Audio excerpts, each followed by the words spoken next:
One Piece en mode les feux de l'amour, aka la croisière s'amuse, les Jean-Kevin Shonen fans de puissance qui sont totalement en PLS, mais surtout l'équipage d'Erox qui fait passer l'équipage de Goldie Roger pour celui de Baggy. On va parler de tout ça dans la critique analyse du chapitre de la semaine, le chapitre 1156. Alors je sais pas pour vous, mais moi j'ai un gros problème avec ce flashback. Attention, je ne dis pas que le flashback est nul, c'est peut-être l'un des meilleurs flashbacks que l'on ait eu, je le pose carrément au niveau de celui d'Oden, mais j'ai un problème dans la manière dont il est construit et ce qu'il raconte. J'ai l'impression qu'on a ici deux flashbacks. On va faire un petit récapitulatif pour bien comprendre ce que je veux dire. Ce flashback, à la base, nous est raconté par Loki qui va répondre à la question pourquoi et comment est mort Harald et le rôle de Loki dans tout ça. Comme ça nous est raconté par Loki, normalement on doit voir le flashback à travers ses yeux ou à travers les dires de Harald qu'il a par exemple raconté une fois à Loki. Sauf que là ici on a carrément un flashback qui est plus sur la comment a été créé l'équipage de Xebec plus que l'histoire de Loki. On sait qu'il y a un énorme lien entre Xebec et Harald et qu'il y a aussi un énorme lien entre Loki et Xebec. Par exemple, on voit dans ce chapitre, pour les 2 pages qu'on a seulement sur Loki, que Loki voulait être libre, non pas comme Nika ou comme le seigneur des pirates, mais il veut être libre comme Xebec. Le problème que j'ai ici, c'est que ce flashback, c'est carrément sur la construction de l'équipage des Rox, l'équipage de Xebec, ce qu'a fait Xebec au niveau du gouvernement mondial, de Imsama, même de Roger et après des autres pirates et le risque, les éléments qu'il y a eu au niveau de God Valley et tout ce qui s'est passé après. Et donc pour moi, ce flashback tel que Eiichiro Oda normalement aurait dû le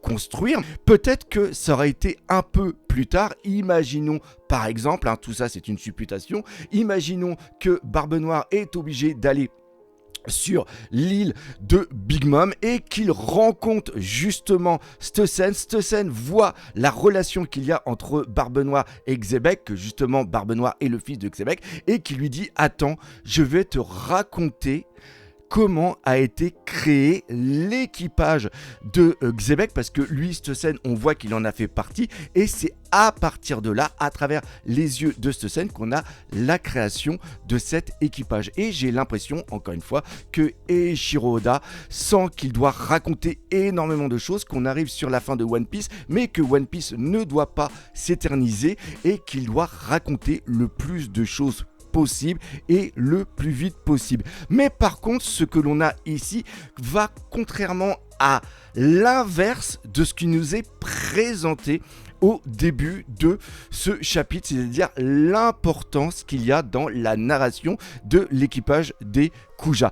Pourquoi il nous a mis autant de pages pour expliquer la relation entre l'équipage de Goldie Roger. Alors oui, je dis Roger, je sais que je vais arrêter de dire Roger, je voulais prendre ça vraiment pour une blague, mais il y a énormément de personnes qui l'ont pris au premier degré. Donc Roger, on va seulement le garder pour les réactions live, mais quand on va faire les critiques analyses, on va bien parler de Roger. Et des fois, je placerai un petit Roger, parce que pour information, Roger, c'était le nom de mon papounet. Pourquoi Eiichiro Oda a décidé de mettre autant d'informations par rapport au Kuja? On a vu les 3 impératrices, on a Gloriosa, on a Tori, alors j'allais dire Torishima, mais non, Torishima c'est par rapport à Akira Toriyama, donc Tori Toma, et après on a Shakuyaku qui est absolument phénoménal, et peut-être que grâce à ça on va comprendre pourquoi Gloriosa a été bannie de l'île des Kuja et pourquoi elle est après dans l'équipage de Goldie Roger. C'est pas par rapport au jeu, le David Badfack y a sûrement été d'elle-même, et c'est peut-être par rapport à une jalousie parce que elle est amoureuse de Goldie Roger, et de Goldie Roger on a absolument rien à battre, et que tout le reste de l'équipage est carrément amoureux de Shakuyaku. Voilà, encore une fois, c'est là un petit peu la caricature qu'on va avoir de la femme qui elle est jalouse et qui va aller voir le plus grand rival entre guillemets de Goldie Roger, et c'est tout simplement Xebec. Alors là, parlons de rival, on va carrément parler de la vignette qu'il y a au niveau de cette vidéo. C'est tout simplement Xebec, Roger et aussi Garp qui sont pour moi mis carrément à une sorte d'égalité entre eux. Le haki des rois qu'on voit au niveau de Roger versus Garp est absolument phénoménal. Roger va devenir de plus en plus puissant au fur et à mesure du temps, mais Garp aussi va devenir de plus en plus puissant au fur et à mesure du temps. Pourquoi ? Parce que tout simplement, il continue à s'entraîner. Il y a un certain Aokiji qui va être sous ses ordres. Je fais un petit rappel que justement, j'ai fait une vidéo puissance au niveau de Aokiji. Pour ceux qui ne l'ont pas encore vu, n'hésitez pas à y aller. D'ailleurs, il va y avoir 2 vidéos sur la narration dans la puissance et on va en parler juste après. Donc, Garp pour moi, et comme je l'avais dit il y a très longtemps, on m'avait pris pour un idiot. Il avait le haki de l'armement, haki bien sûr des rois. Il est le héros, et d'ailleurs Kobe va prendre exactement le même chemin, c'est pour ça aussi que c'est prévu dans une vidéo. Mais oui, Kobe va avoir le haki des rois, tout comme pour le haki qu'il a, il n'en est pas du tout conscient, et on voit bien encore une fois que le haki des rois n'est pas par rapport à une volonté, parce que selon certains, les marines ne peuvent pas avoir le haki des rois parce qu'ils n'ont pas la volonté de l'avoir, parce que c'est aussi le haki de la volonté. Non, rappelez-vous, le haki des rois, c'est quelque chose qui est inné, ce n'est pas quelque chose qui peut s'apprendre et qui peut se développer si on ne l'a pas à la base ou si on ne l'a pas éveillé. Quand je parle d'éveiller, c'est-à-dire prendre conscience que tu as une force qui est justement le haki des rois. Plus je fais de vidéos, parce que je suis en train de travailler des vidéos sur la puissance, plus je m'intéresse justement à ce volet de One Piece, parce que One Piece c'est quand même un shonen, et il ne faut pas oublier qu'un shonen, même si ce n'est pas l'argument principal justement dans la narration de One Piece, eh bien c'est quand même quelque chose qui est assez important. Alors c'est sûr, il y a seulement qu'une seule case, et il y en a certains qui vont dire oui mais c'est Eiichiro Oda qui est en train de faire de l'humour. Regardez la gueule justement de Roger quand il se prend le coup, hein. Par contre de l'autre côté on a un coup du sabre, Ace il a quand même foutu un coup d'épée qui avait justement le haki. Et reprenez un moment ce qui se passe plus tard entre Goldie, Roger et aussi Barbe Blanche quand ils se combattent dans le flashback d'Oden. Bref, vous voyez où je veux en venir. D'ailleurs, je vais faire tout de suite la petite parenthèse. One Piece, et ça c'est très important, je vais faire encore une fois une vidéo là-dessus pour vraiment plus expliquer. Mais ce qu'il faut comprendre, que One Piece est une œuvre qui évolue avec le temps. Et Eiichiro Oda, quand il a construit la narration et aussi le rapport de force au niveau de Marineford, One Piece devait se terminer quelques temps après. C'était une fin, même pas d'arc, c'était carrément une fin de saga, et c'est carrément une fin avant l'ellipse pour repartir après dans le nouveau monde et terminer après rapidement One Piece, ce qui n'est pas du tout été le cas, parce qu'après il s'est vachement étiré, et comparé par exemple à maintenant, les rapports de force qu'on a maintenant, la construction des forces qu'on a maintenant d'un point de vue narratif n'est pas du tout le même que celui de Marineford. Donc Marineford est totalement valable dans la narration de l'œuvre, c'est-à-dire dans le rôle intrinsèque de chaque personnage. Par exemple, on va parler de Luffy et du trauma qui est implanté à travers la mort de Ace, et aussi la mort de Barbe Blanche qui vient faire une fin totalement dark et une fin carrément de génération, la fin de la nouvelle l'ancienne génération par rapport à la nouvelle, avec justement aussi l'arrivée de Barbe Noire. Mais par contre, tout ce que l'on voit au niveau de la puissance, comment elle est mise en place, ne serait-ce que par rapport aux différents thèmes de Haki, ce n'est plus du tout valable, parce que la narration, enfin pas la narration, mais les rapports de force qu'avait Eiichiro Oda à la tête à ce moment-là n'est plus du tout la même que celle qui est maintenant. L'exemple vraiment tout simple, c'est qu'à Dressrosa, tous les hauts gradés au niveau de la marine ont obligatoirement le haki de l'armement, ce qui n'était pas du tout le cas au niveau de Marineford. Et par exemple, Fan Letters nous montre un autre côté de la bataille de Marineford qui est totalement aux antipodes de ce qui s'est passé dans Marineford tel que ça a été raconté dans le manga et surtout au niveau de l'animé. Mais encore une fois, je vous prépare une très très grosse vidéo là-dessus, et tous les gens Kevin Shonen fans de puissance, eh bien ils vont être en PLS, parce qu'ils oublient tout le temps qu'il y a quelque chose de très important au niveau de One Piece, c'est tout simplement la narration.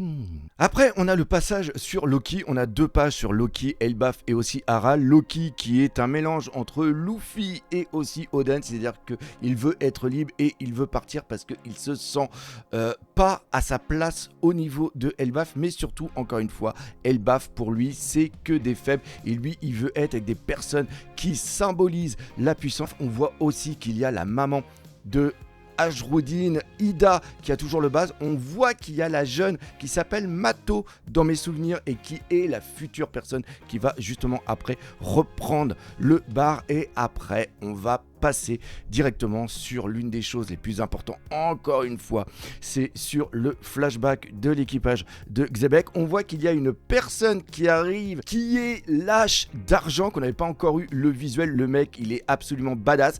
C'est un rival de Shiki, c'est-à-dire qu'il y a des personnes qui sont dans l'équipage qui sont des rivaux. On a peut-être eu aussi un petit peu ça entre Big Mom, Barbe Blanche et aussi Kaido. C'est aussi un Yakuza. Est-ce que lui aussi il vient de Wano Kuni? Et aussi très important, est-ce qu'il y a un lien entre eux et Fujitora, parce que Fujitora, et peut-être même pourquoi pas Akainu, parce que à un moment on avait vu dans une première de page qu'il était aussi un petit peu en mec Yakuza. Encore une fois, l'acteur qui joue le personnage de Akainu, enfin Akainu est tiré d'un acteur japonais, et l'acteur japonais avait été super connu par rapport à un rôle dans un film de Yakuza. Pareil, ça aussi c'est une petite parenthèse, mais ce qui est vraiment important, c'est tout le lore qui est mis en place au niveau de l'équipage. Xebec, c'est un mec qui est vachement bon, parce que Kaido, toujours fidèle à lui-même, la puissance, il dit tout simplement Harald, on n'a qu'à le prendre avec la puissance, on lui tartine la gueule, il donnera les informations et voilà. Et ce qui se passe, c'est que Xebec fout un grand coup de latte sur Kaido en lui disant tu ne redis jamais ça, parce que Harald c'est tout simplement un poteau et on ne tape pas un poteau. On voit une différence entre Harald et Xebec et le reste aussi de l'équipage. Il y a peut-être une grosse relation qui a été mise en place, et ce qui serait complètement dingue, ça serait soit que Xebec soit obligé de tuer Harald. Ça serait complètement dingue. Et donc, oh là je suis en train de vous faire la théorie juste ici. Donc ça voudrait dire que Loki ne l'a pas dit parce que c'est son exemple, c'est son idole, et c'est justement peut-être aussi ça par rapport au nom idol, c'est peut-être son idole qui fait que il s'est senti un peu trahi et qu'il n'a pas voulu dire que c'était Xebec qui avait tué Harald pour ne pas tâcher la réputation justement de Harald. Alors certains vont me dire mais ça ne colle pas au niveau de la date, parce que on est après les événements de Gold Valley et normalement Xebec est mort à Gold Valley, mais peut-être qu'il a survécu et que après, pour pouvoir atteindre ce qu'il doit faire au niveau du gouvernement mondial, enfin plutôt de la Terre Sainte, parce que le rêve de Xebec c'est de détruire la Terre Sainte, c'est-à-dire Im-sama, les dragons célestes et les chevaliers divins et tout le tintouin qui est là-haut, peut-être justement pour prendre leur place. Et comme Ajroudine ne veut pas manger le fruit, parce qu'il a besoin de 2 fruits, dont l'un des fruits qui est nécessaire et qui doit être mangé par un géant pour avoir la totalité de la puissance. Est-ce que lui, il va se dire ok, on va quand même le manger, j'ai besoin de ce fruit là, et même s'il n'a pas la pleine puissance avec un géant, il aura peut-être la pleine puissance avec moi, parce que peut-être étant le père de Barbe Noire, il a aussi cette faculté génétique de manger 2 fruits du démon, et que le premier fruit du démon qu'il a besoin, c'est tout simplement celui du Yami Yaminomi. Et une fois qu'il va manger le Yami Yaminomi, peut-être qu'il va s'apercevoir qu'il peut manger un deuxième fruit du démon, et donc au lieu que ce soit Harald qui le mange, et ben il se dit j'ai plus besoin de Harald et j'ai besoin de le manger. Peut-être qu'il a été voir Harald pour lui expliquer justement son projet, de dire viens avec moi, et là Harald lui dit non. Après Xebec va dire si tu peux pas venir avec moi, donne-moi au moins ton fruit pour que je puisse détruire la Terre Sainte, et là Harald va dire non, tu ne tueras pas la Terre Sainte, et je ne te donnerai pas le fruit, parce que le fruit il est caché et il est gardé par Elbaf pour être utilisé plus tard par rapport à la entre guillemets prophétie. Et là il a dit la prophétie tu peux te la foutre au pu, et je vais manger le fruit, donc je suis obligé de te tuer. Et c'est peut-être pour ça qu'il y a tout ce côté un petit peu ténébreux au niveau de cette action, parce que tout simplement c'est Xebec qui a le pouvoir des ténèbres au niveau de son fruit du démon, le Yami Yaminomi. Voilà ma théorie. Vous, dans les commentaires, dites-moi ce que vous en pensez. Il y a aussi le petit truc que j'ai complètement... et je viens juste d'y penser là, c'est par rapport à la Galela. En vérité, ce qui se passe ici au niveau de ce flashback, c'est ce qui est nécessaire pour la destruction de la Terre Sainte. Et c'est ce qui va se passer à la fin de One Piece, tout simplement la destitution de Im-sama qui sera par Luffy. Mais comme Luffy, lui, ne veut pas être le seigneur du monde, eh bien, la destruction du monde n'a pas d'intérêt vraiment énorme pour Luffy. Il va juste le faire par rapport à des injustices, mais ce qui est vraiment très important, c'est qu'on voit qu'il y a aussi besoin de la Galela, peut-être pour justement construire Pluton, et c'est ce qui nous montre ce qui va être utilisé maintenant, parce qu'encore une fois, rappel, la Galela, c'est ceux qui sont emprisonnés au niveau de Punk Hazard, peut-être qu'ils vont avoir cette information au niveau de Elbaf par rapport à la Galela, c'est Loki peut-être qui va justement en parler, parce que Loki était au courant aussi sûrement avec Harald et le vieux Barbansim qui était au courant. Donc ils vont dire ok, on a besoin de retrouver cet équipage de géants. Et là Nami va dire ah mais cet équipage de géants il était au niveau de Punk Hazard. Donc ils vont aller à Punk Hazard grâce à un fruit du démon, à quelque chose. Ils vont réussir à faire fondre la glace. Et après les géants vont créer la Galela entre guillemets, et c'est peut-être avec Franky qui va réussir carrément non pas à faire un truc de lambda, mais carrément construire Pluton, et ça serait complètement dingue. Donc Pluton sera construit par Franky et les géants de la Galela, et peut-être que ça sera construit carrément au niveau de Water 7. Encore une fois dans les commentaires, dites-moi ce que vous en pensez de cette théorie. Donc voilà un petit peu ce qu'il y avait à dire au niveau de ce chapitre. J'espère que ça vous aura fait plaisir, et nous on se donne rendez-vous pour une prochaine vidéo One Piece.